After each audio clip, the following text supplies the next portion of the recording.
भर्गो देवस्य धीमहि धियो यो नः प्रचोदयात्।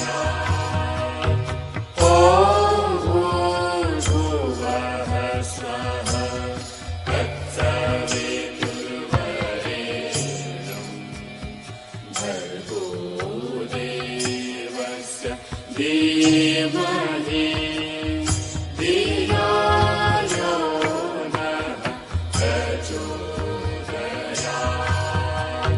आकारं व्याप्तं येन चराचरं तत्पदं दर्शितं येन तस्मै श्री गुरवे आकारं व्याप्तं मायातु वरदे देवी त्रयक्षरे ब्रह्मवादिनी गायत्री छन्दसा मातः ब्रह्मयोनिर्नमोऽस्तु ते। ॐ स्तुतामया वरदा वेदमाता प्रचोदयन्तां पावमानि द्विजानाम् आयुः प्राणं प्रजां पशुं कीर्तिं द्रविणं ब्रह्मवर्चसं मह्यं दत्त्वा व्रजत બ્રહ્મ. આવો આજની 375 નંબરની માતાની પાઠશાળામાં આપ સૌનું હાર્દિક સ્વાગત છે. આજનો આપણો વિષય છે રાષ્ટ્રભક્તિ દ્વારા ગર્ભસ્થ શિશુનું નિર્માણ કેવી રીતે કરી શકાય એ વિષય ઉપર આપણને ભાવનગરથી સરોજબેન નાઈ છે, જેઓ અગાઉ પણ આપણને અલગ અલગ વિષય ઉપર સુંદર મજાનું માર્ગદર્શન ગર્ભવતી બહેનોને આપેલું છે. તો આવો રાષ્ટ્રભક્તિ દ્વારા ગર્ભસ્થ શિશુનું નિર્માણ કેવી રીતે કરી શકાય એ સરોજબેન નાઈને હું વિનંતી કરીશ કે પોતાનું વક્તવ્ય રજૂ કરે. જય ગુરુદેવ.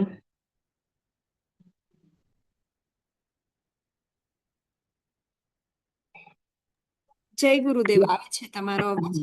બેન હા, આવે છે. કન્ટિન્યુ કરશો. ગાયત્રી માત કી જય. ગાયત્રી પરિવારના પરિજન ભાઈઓ બહેનો વડીલો દરેકને મારા જય ગુરુદેવ. તૃપ્તિબેન તમારો ખૂબ ખૂબ આભાર. સંગીતાબેન જોશી, શીતલબેન, રમેશભાઈ, દરેક પરિજન પરિવારના ભાઈઓ બહેનોને ખૂબ ખૂબ મારો ધન્યવાદ. આજની પાઠશાળાની અંદર મારા જે વિચારો જે છે એ વિચારો ગુરુદેવના વિચારોને હું મારા મુખ દ્વારા કહેવા પ્રયત્ન કરીશ. માલા ફેરત જગ ભયો ઝૂલન મન કામે ઓ માલા કિસ કામ કી મન કા મેલ ના ધોય કબીરા મન કા મેલ ના ધોય. કહેવાય છે રાષ્ટ્રભક્તિ દ્વારા ગર્ભ શિશુ પર શું અસર થાય છે.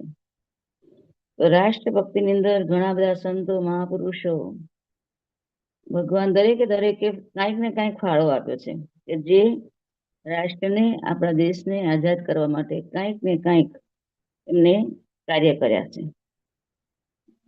કે જેના માતા પિતા સારા વિચારો વાળા હોય, પોતાના ઘર પરિવાર અને દેશ માટે કંઈક સારું વિચારી શકે છે, એવા સંતાનો ખૂબ શ્રેષ્ઠ બને છે. મહાત્મા ગાંધીની પાસે એકવાર ગુરુજી ગયા હતા. ત્યારે કહેવાય છે કે ગાંધીજી ટોયલેટ સાફ કરતા હતા. આ જોઈને ગુરુજીને અંદરથી એક ભાવ જાગ્યો કે મહાત્મા, એટલા મોટા મહાત્મા બની જેની પાસે હું કંઈક શીખવા માટે આવ્યો છું, એ આજે ટોયલેટ સાફ કરે છે. તો એની અંદર એક ભાવ જાગ્યો કે સ્વચ્છતા જે છે એ જ આપણી મોટી કામગીરી છે. ગુરુદેવે કહેવાય છે કે મનોમન વિચારી લીધું કે હું મારું પ્રથમ અભિયાન રાખીશ, સ્વચ્છતા અભિયાન. બીજા દિવસે ગુરુદેવ જાગ્યા અને દરેક ટોયલેટ, બાથરૂમ અને આશ્રમની સફાઈ કરી નાખી. બધી સફાઈ થઈ ગઈ અને જોયું તો ગાંધીજી ખૂબ ખુશ થયા અને રામ શર્માજીને કહ્યું કે તમે ખૂબ ને ખૂબ આગળ કાર્ય કરશો, ખૂબ આગળ મહાન વ્યક્તિ બનશો. આવા વિચારો ગાંધીજી જયારે ગુરુદેવને આપ્યા, ગુરુદેવ ખુશ થયા, ગાંધીજી પણ ખૂબ ખુશ થયા. એટલી વારમાં કેટલાય માણસો એક વ્યક્તિને લઈને આવ્યા અને આવીને કહ્યું કે બાપુ, આ ચોર છે, રાત્રે આવ્યો તો ચોરી કરવા માટે, અને ચોરી કરવા માટે આવેલો અમે એને પકડી લીધો છે, અને પકડીને અમે એને અહીંયા તમારી પાસે લઈ આવ્યા છીએ. ત્યારે ગાંધીજીએ કહ્યું, ભાઈઓ, તમે એને કાંઈ ભોજન જમાડ્યું? તો કે નહીં, ભોજન નથી જમાડ્યું. બાપુ, આ તો ચોર છે. ત્યારે બાપુએ એવું કહ્યું, એ ચોર પછી છે, પહેલા એ માણસ છે. એના પેટ માટે થઈને એ ચોરી કરવા માટે આવ્યો છે. એને છોડી દો, પહેલા એને જમાડી લ્યો, અને જમી લે પછી એને મારી પાસે લાવજો. એ ચોરને દરેક વ્યક્તિઓ જે હતા એને લઈ ગયા અને લઈ જઈને જમાડી દીધો. જમાડ્યા પછી પાછા એને બાપુજી ગાંધી બાપુ પાસે લાવ્યા. એટલે ગાંધી બાપુએ કહ્યું, ભાઈ, તે પેટ ફૂલ જમ્યો? તો કે હા, હું જમ્યો. તો કે હવે તારે શું કરવાની ઈચ્છા છે? કારણ કે મારા આશ્રમમાં તો બુકો સિવાય કાંઈ છે નહીં. તું શું ચોરી કરીશ? તું ચોરી કરવા માટે આવ્યો, પણ બુકોની સિવાય, એટલે કે પુસ્તકો સિવાય, મારા સાહિત્ય સિવાય તો અહીંયા કાંઈ છે નહીં, અને તે આટલો બધો માર ખાધો. તો એક કામ કર, તને જે પુસ્તક સારું લાગે એ તું લઈ જા, અને વેચીને એનામાંથી તને જે પૈસા મળે એ તું વાપરજે. એ વ્યક્તિની અંદર પરિવર્તન આવી ગયું. પરિવર્તન આવ્યું અને કહ્યું, બાપુ, હવે હું તમને છોડી, આશ્રમને છોડીને હું ક્યાંય જવા માંગતો નથી. તમે મારી પર એક કૃપા કરો કે મને તમારી સાથે તમારી સેવામાં રાખો. અને ગાંધી બાપુએ એ વ્યક્તિને પોતાની સેવામાં રાખ્યા. એ વ્યક્તિ આજીવન કહેવાય છે કે બાપુની સેવામાં રહ્યા. આ જોઈને ગુરુદેવને ખૂબ અંદરથી ભાવ જાગ્યો. ભાવ એવો જાગ્યો કે કેટલા ઉદાર છે, અને કેટલા બધા એ ચોરને પણ પોતાનું કરી નાખ્યો. આવા વિચારો જોઈને ગુરુદેવને વિચાર આવ્યો કે વ્યક્તિ નિર્માણ જે છે, એ વ્યક્તિ નિર્માણ એક વ્યક્તિને સારા વિચાર આપીને જ કરી શકાય છે. સારો વિચાર જો વ્યક્તિને આપો તો ચોર જેવો ચોર પણ વ્યક્તિ નિર્માણની અંદર આવી શકે છે, એટલે કે શ્રેષ્ઠ બની શકે છે. ગુરુદેવ ગાંધીજી પર ખૂબ પ્રસન્ન થયા. જ્યારે લડાઈ હતી, અંગ્રેજોની સાથે લડવા માટે થઈને લડાઈ ચાલુ થઈ, ત્યારે કહેવાય છે કે ગાંધીજીના લડવૈયાની સાથે ગુરુદેવ પોતે ત્યાં લડાઈમાં ગયેલા. તિરંગો લઈને જ્યારે દોડ્યા તો તિરંગા મોઢામાં નાખી દીધો, દાંતની વચ્ચે ફસાવી દીધો. અંગ્રેજો એમને ખૂબ માર્યા, પણ ગુરુજીએ પોતાના મોઢામાંથી તિરંગો બહાર કાઢ્યો નહીં.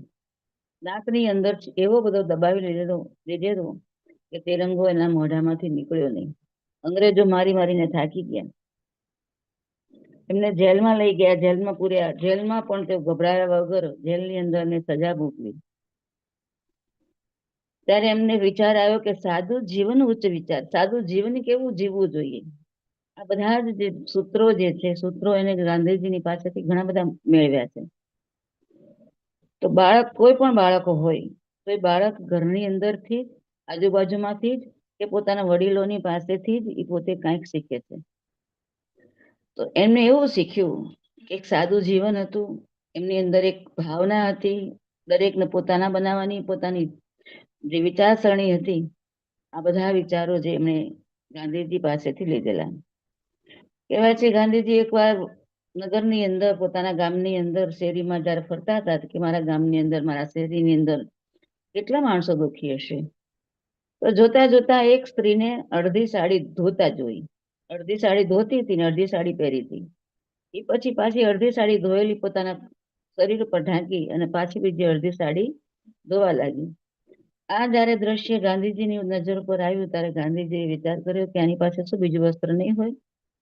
આજુબાજુમાંથી એને જાણવા મળ્યું કે આ સ્ત્રીની પાસે બીજું વસ્ત્ર નથી. એક જ વસ્ત્રને રોજ અડધું પહેરે છે, અડધું સાફ કરે છે, પછી અડધું ધોવે છે અને અડધું સાફ કરે છે. એક જ સાડીને ડબલ વખત અડધે અડધું કરીને પહેરે છે. ત્યારે ગાંધીજીએ નિર્ણય લીધો કે આજથી હું પણ એક જ વસ્ત્રોમાં, એક જ કપડાની અંદર મારું જીવન જીવીશ. એટલે સાદું જીવન જીવવા માટે એ વખતે પણ ગુરુજીને વિચાર આવેલો કે સાદું જીવન જે છે એ જ શ્રેષ્ઠતાને માર્ગે લઈ જાય છે. એ સ્ત્રીના જોડેથી પ્રતિજ્ઞા લીધી કે આજથી હું આ એક જ વસ્ત્ર પહેરીશ. આવી પ્રતિજ્ઞા એમણે જ્યાં સુધી દેશની આઝાદી થઈ ત્યાં સુધી એમણે પ્રતિજ્ઞાને પાળી. તો એકવાર કહેવાય છે કે એ ગુરુજી જ્યારે પોતાનું આશ્રમની અંદર આવેલા અને આશ્રમની અંદર આવ્યા પછી એક ભાઈએ એમને છરી મારી. ગુરુદેવને છરી મારી એટલે ગુરુદેવને યાદ આવ્યું કે આને મને છરી મારી છે તો એના વિચારો મારે બદલાવા કેમ બદલાવા. તો એને કહ્યું કે ભાઈ તું અહીંથી જતો રહે, પાછળના રસ્તેથી જતો રહે, જો આગળના રસ્તેથી જઈશ તો કદાચ તને મારા શિષ્યો જે છે એ તને મારશે, એટલે તું જતો રહે અને અહીંયાથી તું ભાગી જા. એ વ્યક્તિને પણ એવો વિચાર આવ્યો કે આજે મેં એમને માર્યું છે છતાં પણ એ એને મને બચાવવા માટે પાછળના રસ્તેથી ભાગવા માટે કરે છે. અને એ વ્યક્તિ કહેવાય છે એ વ્યક્તિનામાં પરિવર્તન આવ્યું. તો આજે આપણે બાળકોને સુધારવા હોય કે બાળકોની અંદર કોઈ પણ ભાવ લાવવો હોય તો એને મારીને લાવી શકાતો નથી. એની અંદર પરિવર્તન લાવવું હોય તો એ પરિવર્તન પહેલા સ્વયં પોતાની અંદર લાવવું પડે છે. પોતાની અંદર જો સ્વયં પોતાનું અંદર પરિવર્તન આવે અને એવો ભાવ આવે તો બાળક એ જોઈને શીખી શકે છે. કહેવાથી, કરવાથી, મારવાથી એ બાળક સુધરી શકતો નથી. ગામની અંદર એક અછૂત સ્ત્રી હતી. અછૂત સ્ત્રી જે હતી ખૂબ પીડાતી હતી. તો પીડાતી હતી એટલા માટે ગુરુદેવને ખબર પડી, એટલે એ વખતેની ઉંમર નાની હતી. સ્ત્રીની પાસે ગયા અને સ્ત્રીની પાસે જઈ અને એમણે એના ઘા ધોયા, એને પાણી પાયું, એને પોતાનું જે ભોજન હતું એ ભોજન જમાડ્યું ને સેવા કરીને પાછા આવ્યા. એટલે એને તાઈજીને ખબર પડી કે આજે રામ છે એ અછૂત સ્ત્રીને અડીને આવ્યા છે, પોતાનું ભોજન એને ખવડાવીને આવ્યા છે. તો તાઈજી એને કહ્યું કે તું ત્યાં બેસી જા અને હું તને પાણી રેડું તારી માથે, પછી જ ઘરમાં આવજે, ત્યાં સુધી આવતો નહીં. એટલે તાઈજી તેમના શરીર ઉપર નવડાવી દીધા અને ડોલ પાણી ભરી નાખ્યું. ગુરુદેવ હસવા લાગ્યા, અરે તાઈજી તમે આ શું કરો છો? આ તો મારા શરીરને, તમે મારા બાહ્ય શરીરને નવડાવ્યું છે, પણ મારું અંદરનો ભાવ જે છે સેવા કરવાનો, એ સેવા કરવાના ભાવને તમે કેમ નવડાવી શકશો? આવું ક્રમ એને ઘણી વખત ચાલ્યું, ઘણો દિવસ ચાલ્યું, બંધ થયું નહીં. તો તાઈજી થાકી અને પાણી નાખવાનું બંધ કર્યું કે આ દીકરો ક્યારેય પણ સુધરશે નહીં, એ સ્ત્રીની સેવા કરવા જશે જ. એટલે એને પોતે પાણી નાખવાનું બંધ કર્યું. અને જ્યારે ખબર પડી કે એ જે કોઈ જે હતી, કોઈની અંદર મોળું પાણી હતું, એ મોળું પાણી જે મીઠું થઈ ગયું, એટલે કે પીવા લાયક બની ગયું. ત્યારે તાઈજીને થયું કે આ મારા ઘરની અંદર જે બાળક છે એ બાળક કોઈ જેવો તેવું બાળક નથી, એ શ્રેષ્ઠ બાળક છે. જે એના વિચારો જે અંદર આવશે એ વિચારો પ્રમાણે જો એ કાર્ય કરશે તો ખરેખર એ બાળક મહાન બનશે. તાઈજી એને કહેવાનું બંધ કર્યું અને ગુરુદેવ એની સેવામાં લાગી ગયા. ઘણા બધા વર્ષો સુધી એમણે પોતાનું અસ્વાદ જીવન જીવ્યા. નાની ઉંમરમાં જે બાળકોને ખાવું પીવું હોય, જે બાળકોને પહેરવા વળવાનો શોખ હોય, કે નવા નવા સ્વાદ ચાખવાનો શોખ હોય, એવી ઉંમરની અંદર ગુરુદેવે અસ્વાદ ભોજન કરી અને પોતાના શરીરને સાધ્યું. તો આ બધી વસ્તુ જે છે આપણે આજે બાળકોને કહેવાય ને, માતાની પાઠશાળાની અંદર દરેક વિચારો, દેવોના વિચારો હોય, મહાવીરોના હોય, સંતોના હોય, સૈનિકોના હોય, ભક્તોના હોય, આવા અલગ અલગ ક્રાંતિકારીના વિચારોને આપણે શિશુઓ પર શુભ અસર પડે એ માટે માતાની પાઠશાળામાં દરેક વખતે આપણે એને વિચારો આપીએ છીએ. તો આ ક્રાંતિકારી વિચાર જે હતો એ ક્રાંતિકારી વિચાર ક્રાંતિ અભિયાનના દ્વારા આજ ગુરુદેવે આપણને આપ્યો છે. અને એ ક્રાંતિકારી અભિયાન જે છે એ અભિયાન દ્વારા આજે આપણે આવો ઘડીએ સંસ્કારવાન પેઢીની અંદર પણ આવા ક્રાંતિકારી સૈનિકો, સંતો, મહાવીરો, મહાદેવો અને ભક્તોની આપણે વાતો કરીએ છીએ. કહેવાય છે કે ભક્ત પહેલા જ એમને એમ થોડો બની ગયો. ભક્ત પહેલા તો રાક્ષસનો પુત્ર હતો, તો રાક્ષસનો પુત્ર તો રાક્ષસ જ બને. અગાઉ એને 4 પુત્રો હતા, એ રાક્ષસ જ હતા. પણ કયા ધૂને એમ થયું કે હવે મારો એક પુત્ર તો પણ મારા નામે ઓળખાવો જોઈએ. તો કે માતા દેને ધ્યાન તો ક્યાંથી બને બાળક મહાન. દરેક માતાની અંદર એક એવો ભાવ આવવો જોઈએ કે મારું સંતાન મારા જેવું બનવું જોઈએ. તો કયાધુને પણ એવો ભાવ આવ્યો કે મારું સંતાન મારા જેવું બને. એટલે કયાધુએ ભગવાનને પ્રાર્થના કરી કે હે ભગવાન, તું મને એવો એક સંતાન આપ કે જે શ્રેષ્ઠ બને, તારું ભજન કીર્તન કરે, તારું નામ સ્મરણ કરે અને સમાજની અંદર એનું નામ થાય. ભગવાને એની પ્રાર્થનાને સ્વીકારી.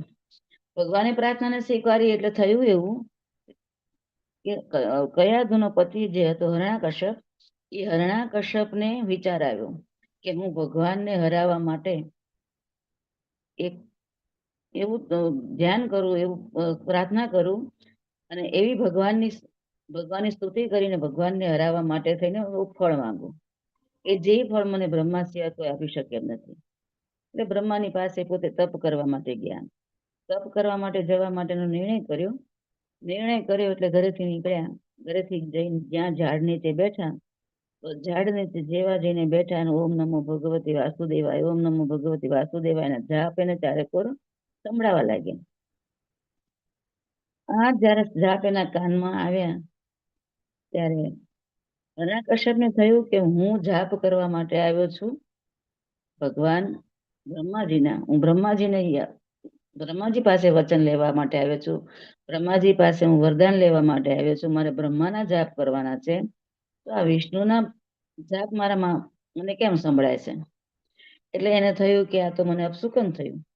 એ ઘરે પાછો આવ્યો એટલે આવીને એને પત્નીને કહ્યું, કયાધુને, કે હું જાપ કરવા ગયો નથી, પાછો આવ્યો છું. કયાધુ ખૂબ રાજી થઈ ગઈ. કયાધુએ કહ્યું, સ્વામી, તમે પાછા આવ્યા, બહુ સારું કર્યું.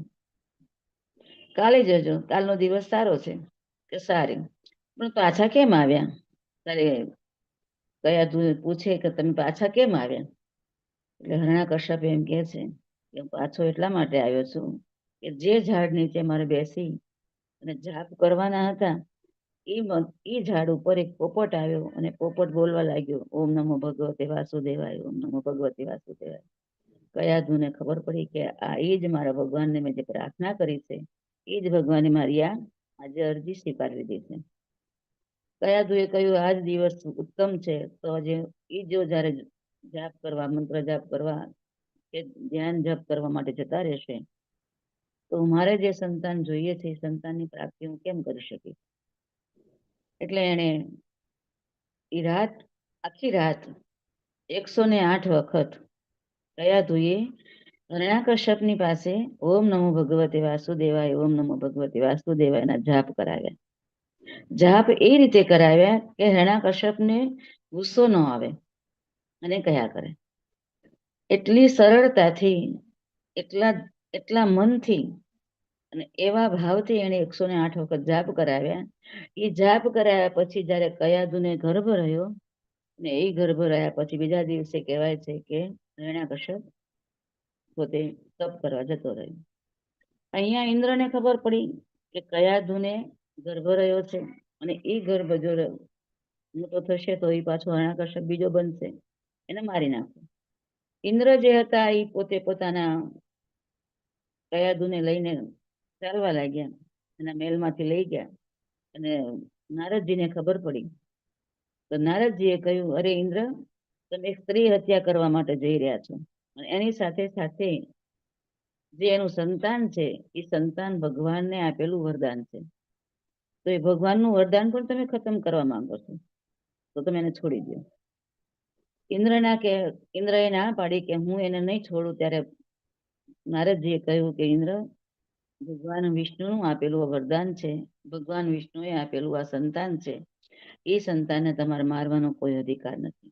ઇન્દ્ર સમજી ગયા. ઇન્દ્રએ કયાધુને સોંપી દીધી દેવર્ષિ નારદને. દેવર્ષિ નારદે પોતાના આશ્રમમાં કયાધુને ઘણા બધા વ્રત રાખી. જ્યાં સુધી 2, 2.5, 3 વર્ષનો બાળક થયો, કહેવાય છે કે આપણે તો 2 વર્ષ સુધીના બાળક થાય ત્યાં સુધી આપણે માતાની પાઠશાળામાં એને આપણે નવા વિચારો આપીએ છીએ. કુમળું ફૂલ હોય, કુમળું છોડ હોય, એ જેમ વાળવા વળે, એ જેવું જોવે એવું કરે, જેવું જોયું હોય એવો એનો અનુભવ એને દેખાય. 2 વર્ષ સુધી ત્યાં રહ્યો. પ્રહલાદનો ત્યાં જન્મ થયો. પ્રહલાદનો જન્મ થયા પછી 2 વર્ષ સુધી દયાદુ હતી આશ્રમમાં રહે. આશ્રમમાં રોજ યજ્ઞ થાય. યજ્ઞની સાથે સાથે રોજ હોમ હવન થાય. નવા નવા વિચારો મળે. રોજ પાઠ થાય. રોજ એનું સત્સંગ થાય. આવા બધા સત્સંગી વાતાવરણની અંદર પ્રહલાદજી મોટા થયા. પ્રહલાદજી જ્યારે મોટા થઈ ગયા, આ બાજુ આનું તપ પણ પૂરું થયું. અને તપ પૂરું થયા પછી જ્યારે ઘરે આવ્યા, હરણાકશ્યપ ઘરે આવ્યા, ત્યારે હરણાકશ્યપને કહેવામાં આવે છે કે હરણાકશ્યપે કહ્યું કે તમારું બાળક કેવડું થયું છે અને કેવું થયું છે, શું ભણ્યા છે? ત્યારે બાળકને પોતાના જોડે લાવવા માટે સૈનિકોને બોલાવ્યા કે મારું બાળક મારી પાસે લાવો. બાળકની પાસે લઈ આવ્યા તો બાળકને કહ્યું કે બેટા તું શું ભણે છો, તને શું આવડે છે? તો કે મને આવડે છે ઓમ નમો ભગવતે વાસુદેવાય, ભગવાન છે એ સર્વશ્રેષ્ઠ છે. ઓલાને ગુસ્સો આવ્યો. ગુસ્સો આવ્યો એટલે બાળકને એઠો ઉતારી દીધો. એઠો ઉતારીને કહ્યું કે જાઓ અમે તમે એને આપણી પાઠશાળા જે છે રાક્ષસોની, એ રાક્ષસોની પાઠશાળામાં આને ભણવા મોકલ્યો. તો રાક્ષસોની પાઠશાળામાં ભણવા મોકલ્યો. તો ત્યાં આગળ પણ પ્રહલાદજી હતા એ પોતાની જ વાણી, પોતાના જ વિચારો જે હતા એ બધાને આપતા. થોડીક વાર માટે પણ જો શુક્રાચાર્ય આગા પાછા ગયા હોય તો શુક્રાચાર્ય જેવા બહાર જાય ત્યાં પ્રહલાદજી ધૂન શરૂ કરાવી દે. બધા બાળકો ધૂન બોલે, પણ વિચારે કે એમ કે તમે જો આ ધૂન બોલો છો પ્રહલાદજી, તો આ ધૂન તો અમે કોઈ દી સાંભળી જ પણ નથી. અમે તો તમારા પિતાની જ ધૂન સાંભળીએ છીએ. તો તમારા પિતાની ધૂન તમે નહીં બોલો અને નારાજની ભૂત ધૂન બોલશો તો તમારી સાથે અમને પણ દંડ મળશે. પ્રહલાદજી કે નહીં, આ સાચું છે, આ જ બોલવું જોઈએ. ત્યારે પ્રહલાદજી જયારે ધૂન બોલાવતા હોય ત્યારે બાળકો એમ કે તમે ક્યાંથી શીખ્યા આવું?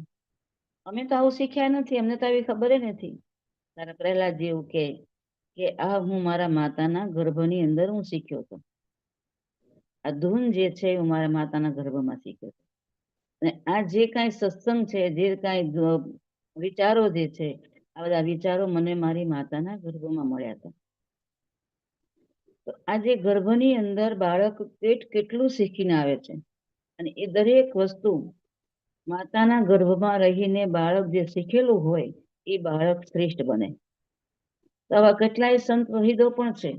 કહેવાય છે કે જીજાબાઈના વિચારો જે હતા શહીદના, તો એનો પુત્ર પણ એવો બન્યો કે શિવાજી જેવા મહાન આત્મા બન્યા, એક સૈનિક બન્યા, એક લડવૈયા બન્યા અને દેશનું રક્ષણ કરવા માટે આગળ આવ્યા.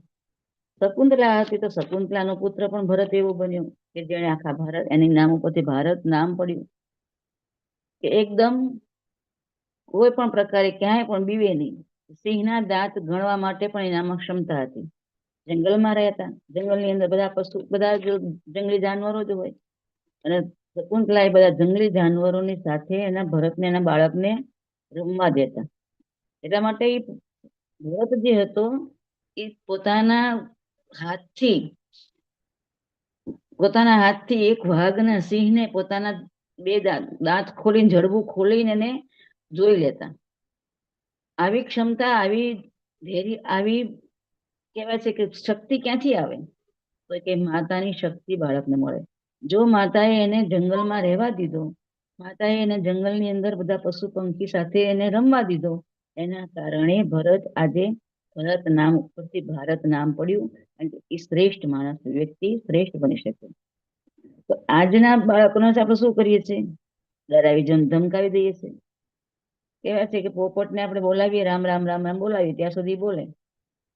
તો બાળકને જ્યાં સુધી તમે ગાયત્રી મંત્ર કરાવશો ત્યાં સુધી ગાયત્રી મંત્ર કર્યા કરશે.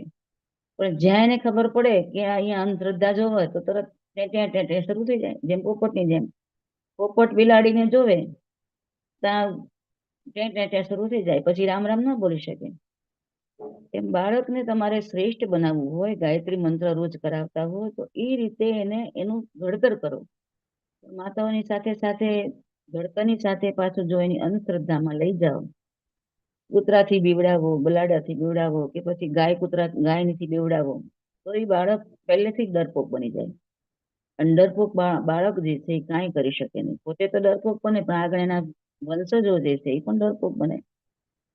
તો હંમેશને માટે બાળકને જો ડરપોક ન બનાવવું હોય તો માતાએ જ એનું પૂરેપૂરું ધ્યાન રાખવું જોઈએ. જો માતા ડરપોક નહીં હોય તો બાળક એનો ડરપોક ક્યારેય નહીં બને. પણ જો માતા ડરપોક હશે તો એનું બાળક પણ એવું બનશે. તો બાળકને શ્રેષ્ઠ બનાવવા માટે હંમેશને માટે માતાઓએ જ ધ્યાન દેવું જોઈએ. આપણે કહેવાય છે ને દર સોમવાર અને દર રવિવારે યોગા પ્રાણાયામ અને ક્લાસ ચાલે છે, વર્ગ ચાલે છે. એમાં અમારે એક બેન જે છે એ બેન પહેલેથી એ વર્ગમાં જોડાયેલા હતા. તમને એક સત્ય વાત કરું છું કે એ બેન વર્ગમાં જોડાયેલા હતા.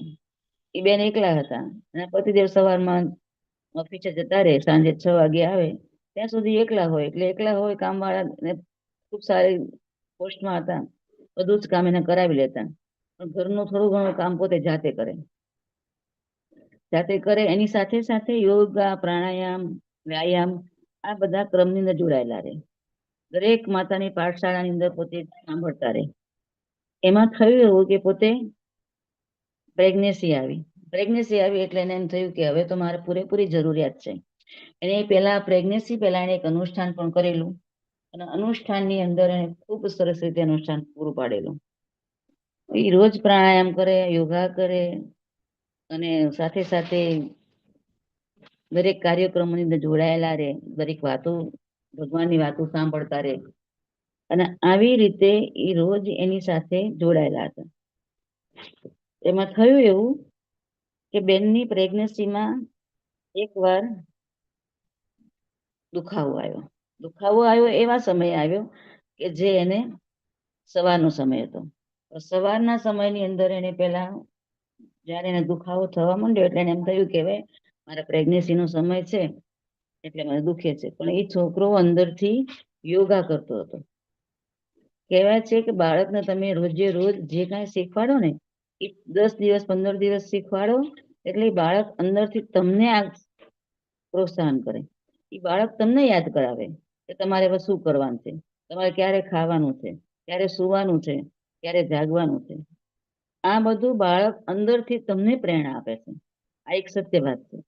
એ બાળકે એને સવારનો સમય હતો, એ બેન તો રોજ યોગા કરતા એ સમય, એ યોગાના સમય બાળક યોગા કરતો હતો. યોગા કરીને પૂરું થઈ ગયું ત્યારે એકદમ બાળક શાંત થઈ ગયો એટલે ધ્યાનમાં બેસી ગયો. ધ્યાનમાં બેસી ગયો એટલે ડોક્ટરોને એમ થયું કે બાળક અંદર કદાચ મરી જશે, એટલે આપણે ઓપરેશન કરીને તાત્કાલિક લઈ લેવું પડશે. ત્યાં એ બેનને યાદ આવ્યું એટલે બેને કહ્યું કે સાહેબ થોડીક વાર તમે રાહ જુઓ કે જે બાળકને હું મારી રીતે થોડુંક મારે એને ટ્રેનિંગ આપીશ. ડોક્ટરે કહ્યું કાંઈ વાંધો નહીં. બાળકનું માથું ઉપર હતું અને પગ નીચે હતા. એટલે ડોક્ટરે કહ્યું કે આ જન્મ થઈ શકે એમ નથી બેન, તમારે એનું આપણે સિઝેરિયન જ કરવું પડશે. બેને કહ્યું કાંઈ વાંધો નહીં, થોડીક વાર તમે રાહ જુઓ. એ રોજે રોજ જે પ્રાણાયામ કરતા હતા એ પ્રાણાયામ એ બાળક અંદર કરતું. અને પ્રાણાયામનો જેવો સમય પૂરો થયો એટલે હલચલ થોડીક થઈ, બેનને ખબર પડી એટલે એને પેટ ઉપર હાથ રાખ્યો અને કહ્યું બેટા હવે તારે પૃથ્વી ઉપર આવવાનો સમય થઈ ગયો છે અને તું પૃથ્વી ઉપર આવવા માટે, જન્મ લેવા માટે સક્ષમ છો, તું બહાદુર છો, તું શ્રેષ્ઠ છો, તું મહાન આત્મા છો, તું દિવ્ય આત્મા છો અને તારે આજે પૃથ્વી ઉપર આવવાનું છે. આટલા શબ્દો જ્યાં એની માએ કહ્યા તે બાળક આખું માથું નીચે લાવી દીધું અને પોતે પોતાની રીતે કહેવાય છે કે મહેનત કરી અને માતાને પાસે એને જન્મ લીધો.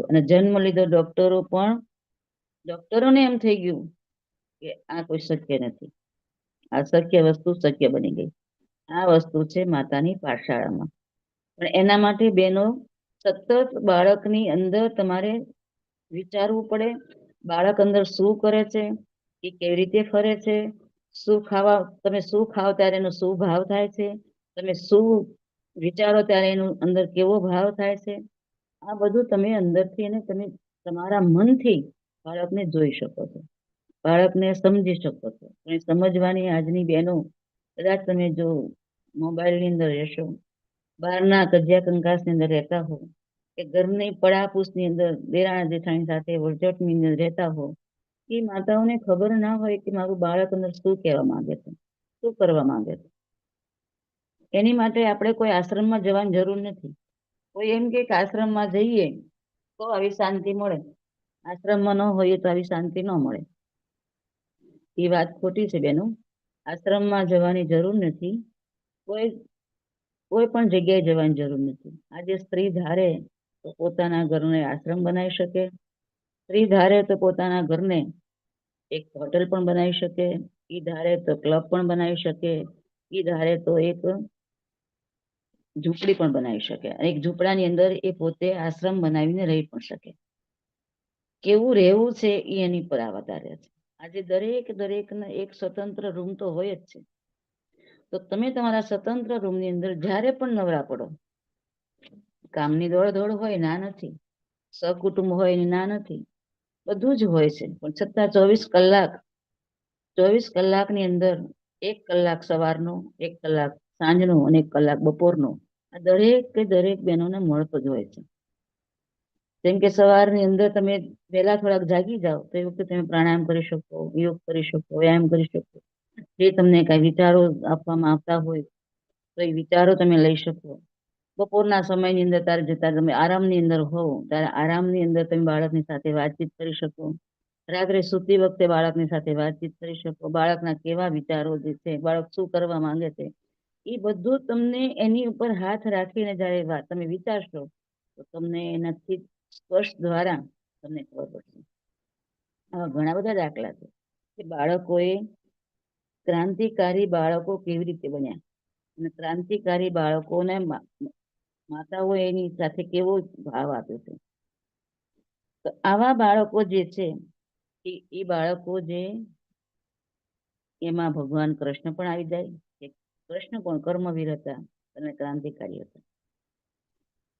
કે જેવું અન્ન એવું મન બને, જેવું મન એવા વિચારો બને, જેવા વિચારો હોય એવી વાણી બને, જેવી વાણી હોય એવું વર્તન બને, અને જેવું વર્તન હોય એવું જીવન બને, જેવું જીવન હોય એવું પાછું એનું અન્ન બને. તો આજે બહેનોને રસોઈ કરવામાં ઘરે ખૂબ તકલીફ છે. રસોઈ અઠવાડિયે 10 દિવસે તો એક વખત બહાર કે જમવું જ જોઈએ, સારું લાગે. પણ ગર્ભવતી માતાઓ બહેનો બહારનું ભોજન ન લેવું જોઈએ. બહારનું ભોજન તમે ખાશો તો તમારા બાળકની અંદર વિચારો શ્રેષ્ઠ તમે નહીં લાવી શકો. ઘરે ગમે એટલી મહેનત કરતા હશો પણ એ બાળકને આપણે શ્રેષ્ઠ વિચારો નહીં આપી શકીએ.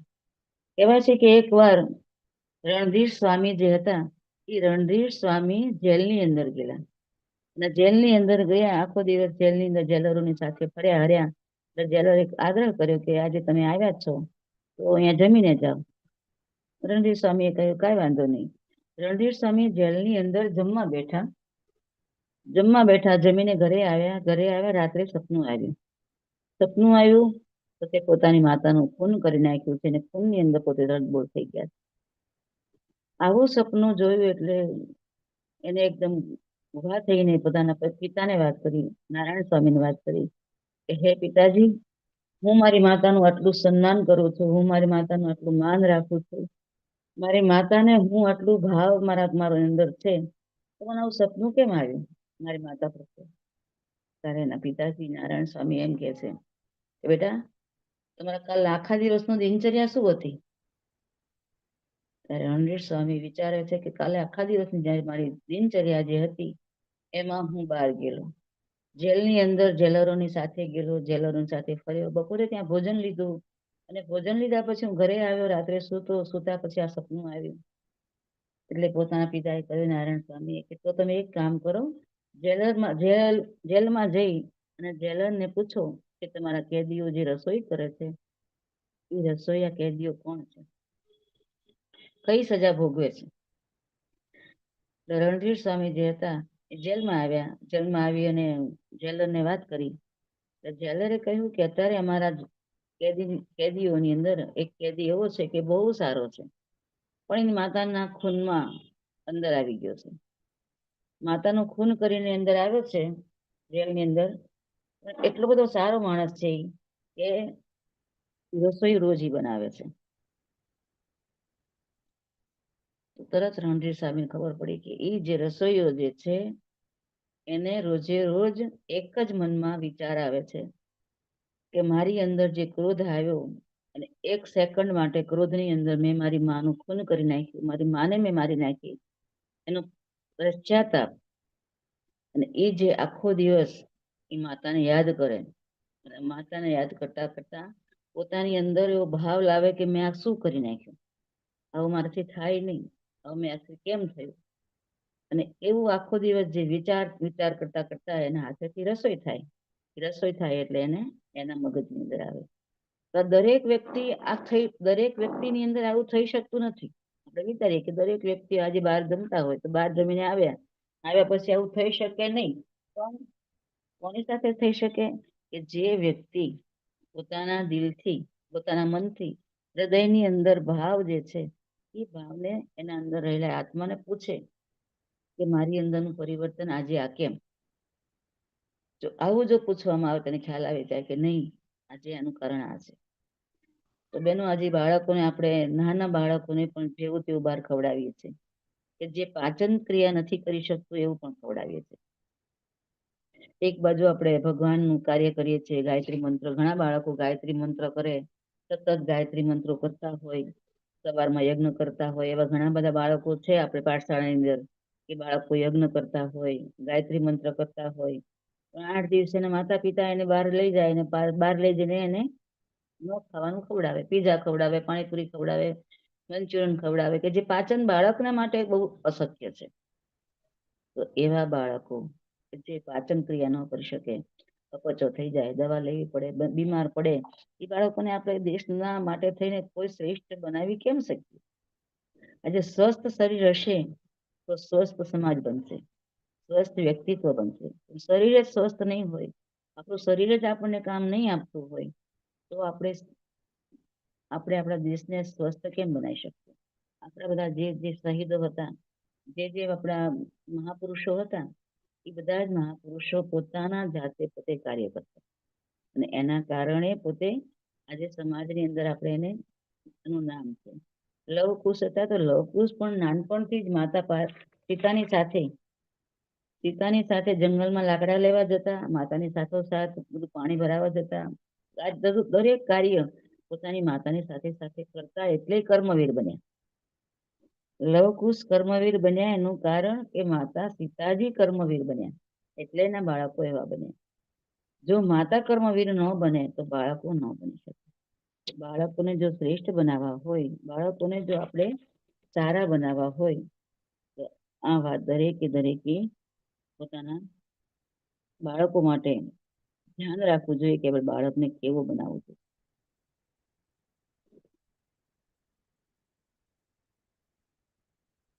એકવાર એક કન્યા કે જે શ્રેષ્ઠી પ્રસેનજીત એ બુદ્ધના ઉપદેશ સાંભળવા માટે ભગવાન બુદ્ધ જ્યારે પ્રવચન કરતા ત્યારે પ્રવચન સાંભળવા માટે પ્રેગ્નેન્સીમાં હતી અને બાળક એનું શ્રેષ્ઠ બને, બાળક મહાન બને, બાળક એક દેવ જેવું બને, એટલા માટે એને શું કર્યું કે પોતે રોજે રોજ સાંભળવા જાય, ભગવાન બુદ્ધની વાતો સાંભળવા જાય અને ઉપદેશ સાંભળે અને સાંભળ્યા પછી વારે સાંભળતા પણ વારે નમન વંદન કરે, પ્રણામ કરે, મનોમન ભગવાનનું સ્મરણ કરે. અને એવી રીતે વારંવાર થવાથી આજુબાજુના લોકોને એમ થયું કે કદાચ આ ભગવાન બુદ્ધની સહાયક હશે, આ સમર્થક હશે, એવી બધાની માન્યતા લાગવા લાગી. આ વાતને ઘણા બધા દિવસો વયા ગયા. થોડાક દિવસ થયા પછી જ્યારે બેનને પ્રેગ્નન્સી આવી ત્યારે ખબર પડી કે માત્ર એને પુત્રની કામના છે એટલે આ કરી રહી છે. પુત્રની કામના માટે જ તેઓ એમ કરતા હતા. પ્રસેનજીતને જ્યારે ખબર પડી કે પોતાને પુત્ર નહીં પણ પુત્રીનો જન્મ થયો છે, તેઓ દુઃખી થઈ ગયા અને પ્રવચનમાં આવવાનું બંધ કરી દીધું. ઘણા દિવસો પછી જ્યારે દુઃખ ઓછું થયું ત્યારે એક દિવસે તેઓ ઉદાસ બનીને બુદ્ધને મળવા ગયા. તેમની આંખોમાં રહેલો ઠપકો ભાવ બુદ્ધ સમજી ગયા. એમણે સમજાવ્યું કે પુત્ર કરતા પુત્રી વધારે શ્રેષ્ઠ હોય છે. જો દરેકને ત્યાં એમની ઈચ્છા પ્રમાણે પુત્ર જ જન્મે તો આ સૃષ્ટિનો અંત જ આવી જાય. એમ માનવું જોઈએ કે ગાડીના બે પૈડા છે, જેમ બાળક અને બાલિકા મોટા થઈને સમાજનું ચક્ર ચલાવે છે. સૃષ્ટિએ બંનેને એક સરખું સન્માન આપ્યું જ છે, પણ તમારી માન્યતાને બદલે એમ કરવાની તમારી માન્યતા એમ કરવા માટે અજ્ઞાન જન્મ માન્યતા છે. તમને છુટકારો મળશે, પણ પુત્રીને પુત્ર કરતા પણ વધારે જો સ્નેહ આપશો તો પુત્ર કરતા પણ પુત્રી વધારે શ્રેષ્ઠ છે. કહેવાય કે જાનકી જે હતી તો જાનકીએ બે કુળનું ઉજ્જવળ બનાવ્યા. કે જનક રાજાના જનકપુરીને પણ ઉજ્જવળ બનાવ્યા અને અહીંયા દશરથ રાજાના રાજ્યને પણ ઉજ્જવળ બનાવ્યું. તો મહાપંડિતો કહે છે કે ભાસ્કરાચાર્ય ગણિત અને ગ્રહણ વિજ્ઞાનના મહાન જ્ઞાતા હતા. એમને લીલાવતી નામે એકની એક પુત્રી હતી. પિતાએ તેને પુત્રની જેમ જ ઉછેરી અને પોતાના સંચિત જ્ઞાની પરંપરાને આગળ વધારવાનો નિશ્ચય કર્યો. તેમણે પુત્રીને હંમેશા પોતાની સાથે રાખીને પોતાના જ જેવી વિદ્વાન બનાવી. લીલાવતીને કોઈ પણ વ્યક્તિ જોવે તો કા કુમારી કહે અને કા વિદ્વાન કહેતા. એ જે હોય તે, પરંતુ જે પિતાનો જમણો હાથ બનીને રહી. લીલાવતીના નામનું પુરાતન ગણિત વિજ્ઞાન અત્યારે પણ ઉપલબ્ધ છે. ચિત્તોડ ચારે બાજુથી ઘેરાઈ ગયું ત્યારે મોગલોની સેવા 10 ગણી વધારે હતી. છતાં પણ ચિત્તોડના રાજપૂતો હિંમત ન હાર્યા. એકે એક બાળક પણ બલિદાન માટે તૈયાર થઈ ગયા. એમાં ઉગતી ઉંમરનો એક યુવક હતો. એના કુટુંબમાં માં, પત્ની અને બહેન હતા. ચારેય મરદોના પોશાક પહેર્યા અને હાથમાં તલવાર લઈ શત્રુઓના દળ પર તૂટી પડ્યા અને એ સમુદ્રમાં સમાઈ ગયા. દેશભક્તિના આવા જુસ્સાને જોઈને માત્ર રાજપૂતો જ પણ નહીં, સેના પણ તુરંત શત્રુઓની સેનાને પણ દંગ રહી ગયા. તો આજે બાળકો કેવા હોવા જોઈએ? તો કે બાળકો એવા હોવા જોઈએ કે દેશને કામ લાગે, રાજ્યને કામ લાગે, પોતાના પરિવારને કામ લાગે. જેસલમેરના રાજા યુદ્ધના મોરચે સૈન્ય લઈને લડવા ગયા. કિલ્લાનું રક્ષણ કોને સોંપવું? જવાબદારી મોટી હતી. એટલે એમણે પોતાની પુત્રી રત્નાવલીને સોંપી. પોતાની પુત્રી રત્નાવલીને કિલ્લાની જવાબદારી સોંપી અને તેઓ પુરુષના વેશમાં કિલ્લા ઉપર ચડી ગયા. પુરુષના વેશમાં તેઓ કિલ્લા ઉપર ચડ્યા. અહીંયા એને જે સૈનિકો હતા એ સૈનિકો કિલ્લા ઉપર આવવા માટે ખૂબ પ્રયત્ન કરવા લાગ્યા. એક દિવસ શત્રુના સૈનિકો કિલ્લાની દિવાલ પર ચડવા લાગ્યા. જોઈને તે ઉપરથી પથ્થરમારો કર્યો. રત્નાવલીને ખબર પડી કે કિલ્લા ઉપર સૈનિકો ચડે છે, એટલે એને પથ્થરા કેટલા બધા ભેગા કરી રાખેલા. એ પથ્થરમારો કરેલો, સૈનિકો નીચે ઉતરી ગયા. છતાં પણ સૈનિકો હજી ઉપર આવવા માટે, કિલ્લા ઉપર ચડવા માટે, કિલ્લો તોડવા માટે પ્રયત્ન કરતા હતા. ત્યાં રત્નાવલીએ ગરમ તેલ કર્યું, તેલ કરીને એની પર રેડવા લાગ્યા. આવું ઘણા બધા પ્રયત્નો રત્નાવલીએ કર્યા અને રત્નાવલી સફળ બન્યા. પોતાના શત્રુઓનો નાશ કર્યો અને પોતાનું રાજ્યને વિજય કરાવ્યો. તો દીકરીઓ શું નથી કરી શકતી? એક પિતા માટે, પોતાના રાજ્ય માટે, પોતાના પરિવાર માટે દીકરીઓ દીકરા કરતા પણ ઉત્તમ કાર્ય કરી શકે છે. તો કહેવાય છે, એકવાર એક બેન બાળકને લઈ અને ગુરુ પાસે ગયા અને ગુરુ પાસે જઈને કહ્યું કે ગુરુદેવ, આ બાળકના સંસ્કાર મારે કરવા છે અને સંસ્કાર કરવા માટે મને કંઈક આ મંત્ર આપો. ગુરુદેવે કહ્યું કે હું તને કયો મંત્ર આપું? બાળક કેવડો છે? તો કે બાળક 5 વર્ષનો છે. તો કે બાળક 5 વર્ષનો છે, હવે એને કોઈ મંત્ર આપવાની જરૂર નથી, કારણ કે 5 વર્ષ સુધી એ તારી રહેણી કહેણી, તારા વિચારો, તારી જે કાંઈ કાર્યો જે છે બધું શીખી ગયો છે. હવે એને વિચારની જરૂર નથી, હવે એને સમજણની જરૂર છે. વિચારો દેવા માટે તારી જે સમય હતો એ જતો રહ્યો છે. વિચારો દેવા માટે અને શ્રેષ્ઠ બનાવવાનો સમય જતો રહ્યો છે. એના ગર્ભની અંદર જ્યારે તે વિચારો આપ્યા હોત તો વિચારો ખરેખર શ્રેષ્ઠ બને, પણ એ વિચારો તે ગર્ભમાં આપ્યા નથી. એટલે હવે તું એને વિચારો નહીં આપી શક, પણ તારા યોગ્ય પ્રમાણે તું જેમ કરીશ, તારું જેવું વર્તન હશે, તારી જે વાણી હશે, તારા જેવા વિચારો હશે, એવા વિચારોથી જ તું તારા બાળકને શ્રેષ્ઠ બનાવી શકે. નહીં કે હવે એને કહેવાથી. કહેવાનો દિવસો જે છે, વિચારવાના જે દિવસો છે, એ બધા પ્રેગ્નન્સીમાં છે. પછી બાળકો જોયું કરે છે, કયું કરતા નથી. સૈનિકો હોય તો સૈનિકોની પરીક્ષા ત્યારે જ થાય કે જ્યારે યુદ્ધના મેદાનની અંદર એ લડે. યુદ્ધના મેદાનની અંદર લડવા ગયા હોય ત્યારે એની પરીક્ષા થાય. પછી યુદ્ધ ચાલુ હોય ને તે ભાગી જાય તો એની પરીક્ષામાંથી જ નાપાસ થાય છે.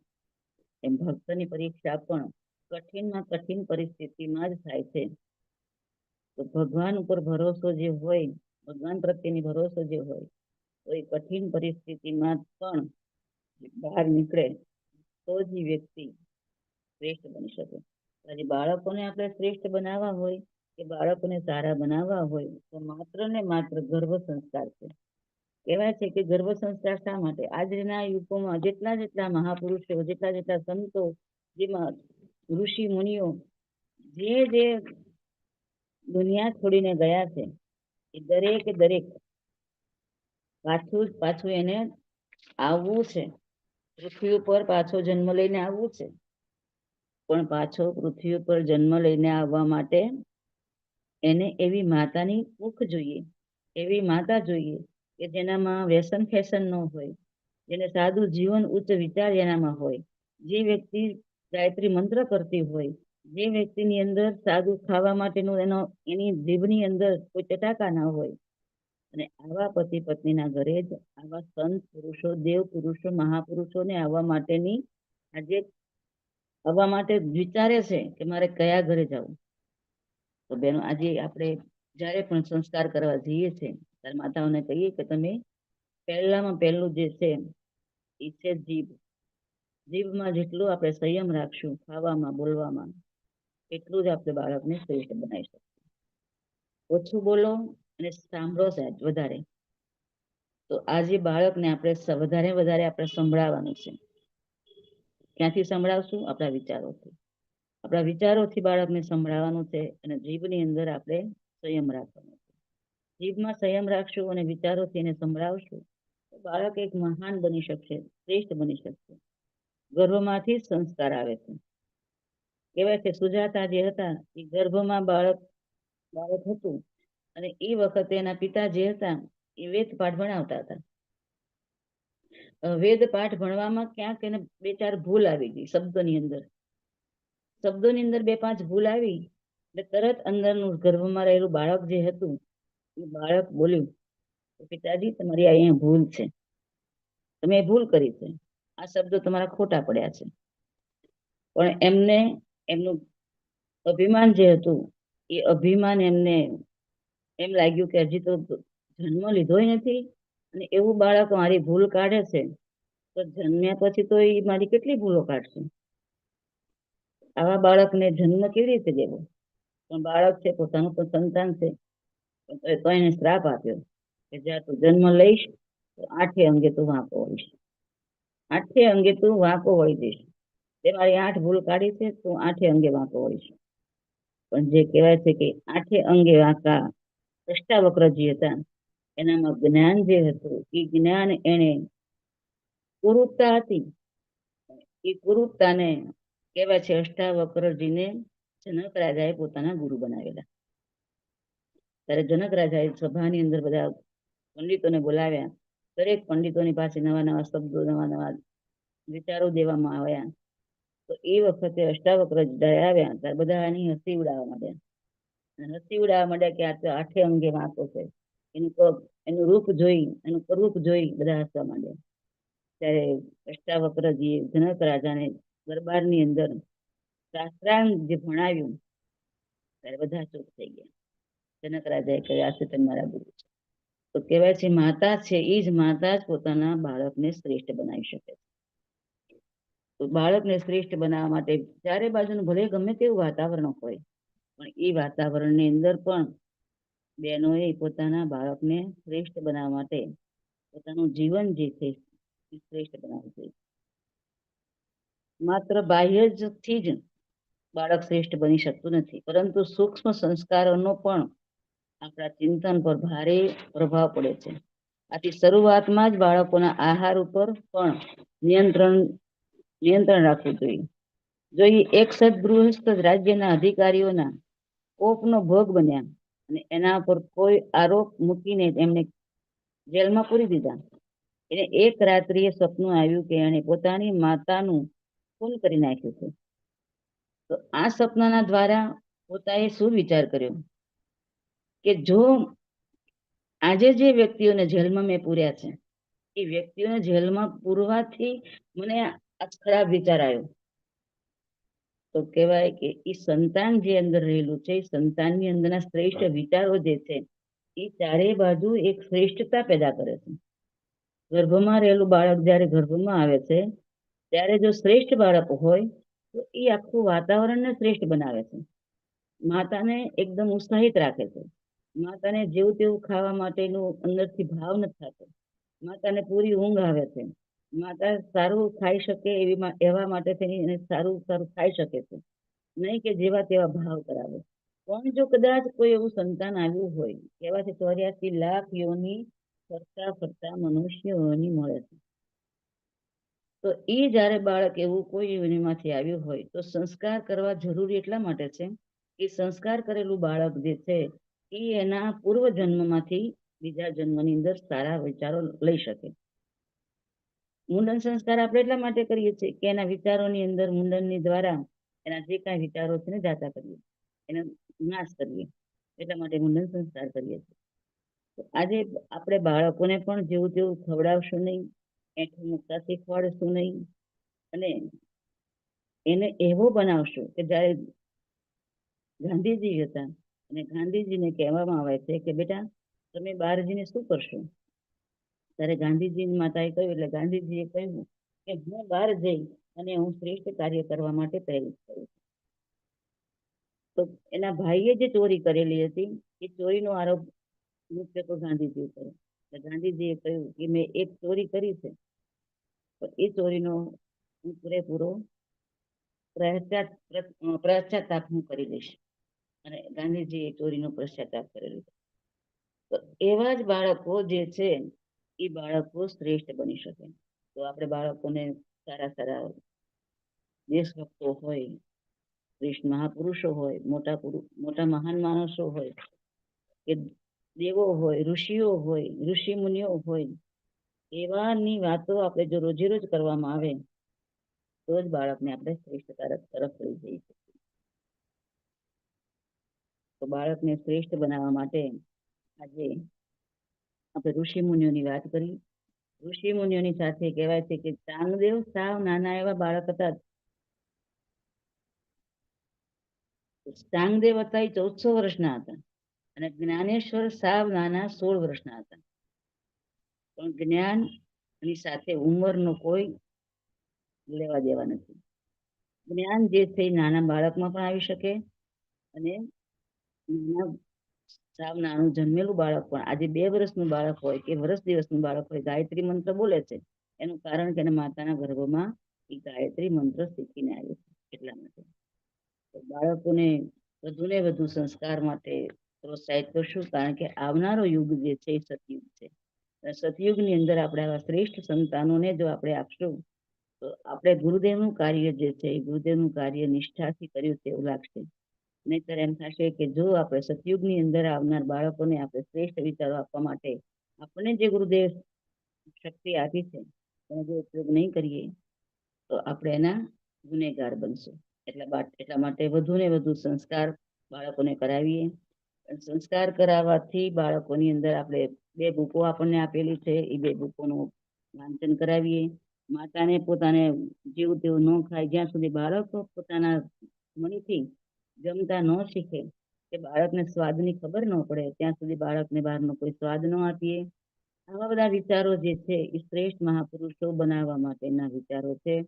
તો આવા વિચારોને ગુરુદેવે 24 વર્ષ સુધી 24 મહાપુરુષો કર્યા પોતાના જીવનની અંદર. 24 વર્ષ સુધી એને કોઈ સ્વાદ લીધો નથી. તો આપણે કમસે કમ અઠવાડિયામાં એક વખત બહેનોને કહીએ કે એક દિવસ તમે અસ્વાદ ભોજન કરો. પ્રેગ્નેન્ટ બહેનોને આપણે જાજુ કહી ન શકીએ, પણ છતાં આપણે એને કહી તો શકીએ કે તમે કમસે કમ જો એકાદો સ્વાદ છોડી શકો તો છોડી દો. સૂર્યનારાયણની રોજ ઉપાસના કરો અને સાથે સાથે દરેક દેવોની વાતો કરાવો. રોજ બાળકની સાથે વાર્તાલાપ કરો અને બાળકની સાથે જો વાર્તાલાપ કરશો તો બાળક ઊંધું હશે તો પણ ચતું થઈ જશે. બાળકની પર નાયડો વીંટાઈ ગયેલો પણ આખો નાયડો પણ ખુલી ગયો છે એવા પણ કિસ્સા આપણી અંદર આવી ગયેલા છે કે આખો નાયડો વીંટી ગયેલો હોય, બાળક જન્મ થવા માટે ન શક્ય હોય, છતાં પણ એ બાળક ફરી અને પોતાની જાતે ફરીને નાયડામાંથી નીકળી અને જન્મ લઈ શકે છે. આવા પણ કિસ્સા આપણી અંદર આવે છે. જ્યારે સંસ્કાર કરવા જઈએ ત્યારે માતાઓને આપણે ખૂબ ને ખૂબ સમજાવીએ કે બહેનો આ જે છે એ સત્ય છે, કે સત્ય એટલા માટે છે કે આજના યુગ ઋષિ પંડિત શ્રી રામ શર્મા આચાર્યજી કે જેણે આપણને કહ્યું છે કે 21મી સદી ઉજવવા છે અને વિચાર ક્રાંતિ અભિયાન જેણે આપ્યું છે એ એમને એમ નથી આપ્યું. એને પોતે વિચાર્યું છે, પોતાના સંતાનો એવા બનાવ્યા છે, પોતે એવા બન્યા છે અને આપણને એવા બનાવવા માટે એમને પૂરેપૂરું આપણને યોગદાન આપ્યું છે. તો આપણે પણ એમાં યોગદાન આપીએ તો ભગવાનનું કાર્ય કરવાની આપણને પણ સંતોષ મળશે અને સાથે સાથે આપણા પરિવારને, આપણા સમાજને, આપણા દેશને પણ આપણે એક શ્રેષ્ઠ બનાવવા માટે પ્રયત્ન કરશું. જય ગુરુદેવ, જય માતાજી. મારી વાણીને વિરામ આપું છું. જય ગુરુદેવ.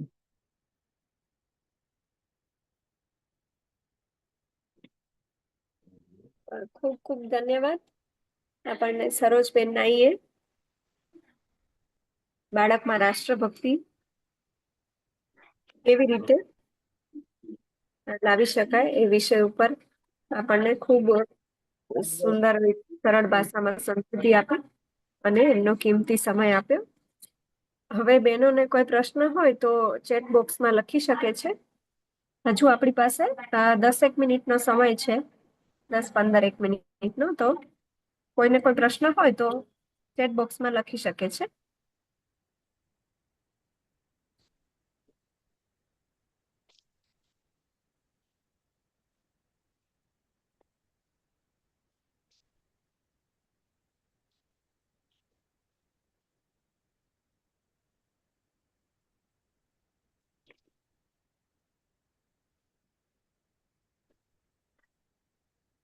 બહેનોને લગભગ બધા